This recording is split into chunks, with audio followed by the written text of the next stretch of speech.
Famous quote है, if you want to destroy a country than destroy the education system of that country. इसका मतलब ये है दोस्तों कि किसी देश को बर्बाद करना हो, उसके पढ़ाई के सिस्टम को बर्बाद कर दीजिए, वो देश अपने आप बर्बाद हो जाएगा।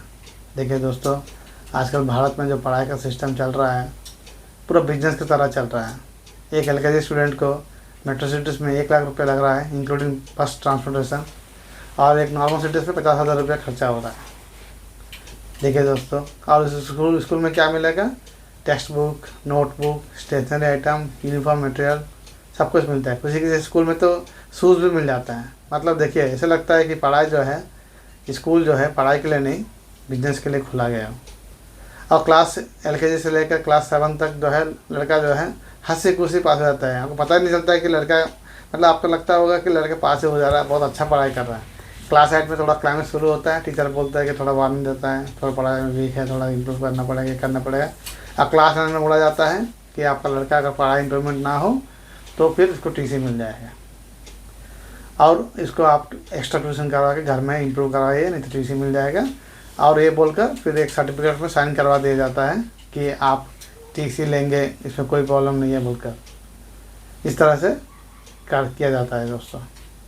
मैं बोलना चाह रहा हूँ कि बच्चा जो है क्लास से शुरू से पढ़ रहा है तो उसको अगर कमज़ोर है तो उसे एक्स्ट्रा क्लास करवाना चाहिए, इम्प्रूवमेंट करवाना चाहिए, लेकिन नहीं कराएंगे। अगर पेरेंट्स जो है कहीं काम करके आते हैं, उनसे आप बोलेंगे कि भाई आप पढ़ाओ या फिर एक्स्ट्रा क्लास करवाओ, तो टीचर्स किसके लिए है, स्कूल किसके लिए है? इस तरह है। और दोस्तों, आजकल पढ़ाई का जो क्वालिटी इस तरह हो चुका है कि स्टूडेंट का कैरेक्टर बन नहीं पा रहा है। अब देखिए, विद्या संस्थानों में एक BED का स्टूडेंट, कुछ कॉलेज का स्टूडेंट जो है उसका प्रोफेसर जो है उनको रेप हो रहा है। और हॉस्पिटल में देखिए डॉक्टर्स को रेप किया जा रहा है, कुछ सीनियर डॉक्टर्स, लेकिन गुनहगारों को कोई सज़ा नहीं मिल रहा है। और सुप्रीम कोर्ट के जज जो है उनके रिटायरमेंट से पहले पैसा कमाने के लिए लालच में वो क्रिमिनल से मोटी रकम लेकर, यानी कि करोड़ों में होगा, उस तरह का पैसा लेकर जजमेंट जो है उनको फेवरेबल कंडीशन में दिया जाता है। इस तरह का केसेस घटनाएं आई है। हाल ही में जो है एक कुछ केसेस ऐसा हुआ है जिसमें प्रमाण हो चुका है कि जज ने फेवरेबल कंडीशन मतलब उनके तरफ में ही जजमेंट दिया है और उनको पनिशमेंट देना बाकी है। अभी न्याय व्यवस्था सोच रही है कि इनका जो रिटायरमेंट है अब 2 महीना है, तो पनिशमेंट किस तरह दिया जाए। देखिए, इतना बुरा हालत है हम लोग के देश में, पनिशमेंट देने के लिए सोचना पड़ रहा है इनका रिटायरमेंट का टाइम बढ़ाना है या नहीं बढ़ाना है, या पनिशमेंट किस तरह दिया जाए। अब पुलिस की व्यवस्था तो आप जानते ही होंगे, पुलिस से आम आदमी तो डरता ही है। और जब कोई बड़े क्रिमिनल्स पकड़ाते हैं तो अगर किसी VIP का या किसी मालदार पार्टी का अगर आदमी हो तो पैसा देकर पुलिस से बोलते हैं कि भाई किसी तरह से रफा दफा करो। तब वो लोग क्या करते हैं, गरीब लोग, कमज़ोर लोग, नादान लोग को पकड़कर इनकाउंटर करते हैं, बोलते हैं हमने क्रिमिनल्स को इनकाउंटर कर दिया। हाँ, इसको अगर कोर्ट में ले जाएंगे तो वो लंबा चलता रहेगा, वो बूढ़ा हो जाएगा, इसलिए हमने इनकाउंटर कर, इस तरह करके केस को दफना देते हैं। और डॉक्टर का व्यवस्था तो जानते ही होंगे कि डॉक्टर जो है जस्ट जाने की देरी है, बस पेशेंट्स का बैकग्राउंड पूछता है कि भाई इतना खर्चा आएगा, उतना खर्चा आप दे पाओगे कि नहीं दे पाओगे। जैसे आप बोलेंगे दे पाएंगे, बस पूरा पेशेंट से जितना हो सके उतना खींच लेते हैं।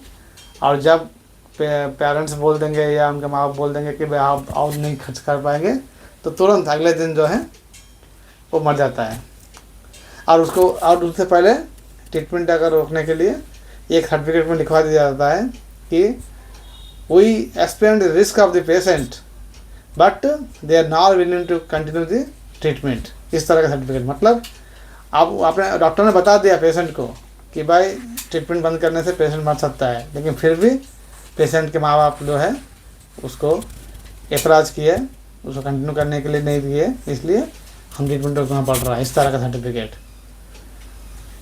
इस तरह से दोस्तों पूरी व्यवस्था ख़राब हो चुकी है। इसलिए दोस्तों, आप और हम जो है पॉलिटिक्स में आएंगे नहीं, ये कभी सुधरेगा नहीं, और भारत जो है और बर्बादी की ओर चल रहा है और चला जाएगा।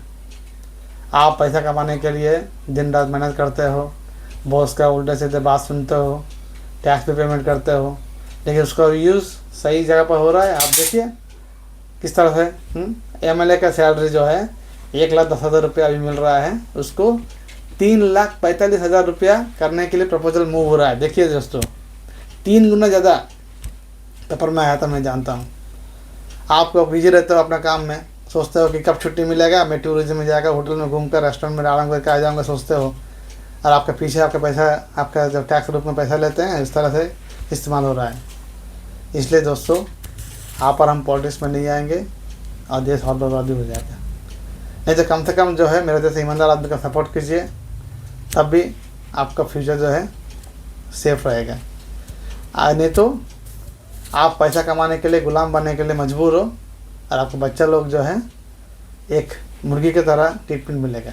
मतलब कोई भी देखा पैसा है, मार दिया, पैसा लूट लिया, नहीं तो कुछ गलत ही काम करवा देंगे, ब्लैकमेल करके पैसा ले लेंगे। मतलब आपका पैसा जितना मेहनत करके पूरी ज़िंदगी दाव पर लगा पैसा कमाया आपने, उस पैसे को कोई दूसरा आदमी किस तरह से लूटेगा, लेकिन इतना तो तय है, बहुत एक साथ साफ कर देगा। मतलब आप पूरा मेहनत, पूरा उम्र लगा दी है उसको कमाने के लिए, लेकिन वो 1-2 दिन, मतलब मैक्सिमम 1 साल के अंदर ख़त्म कर देगा। इसलिए दोस्तों, ये गंदगी दूर करना है तो पॉलिटिक्स में आना होगा।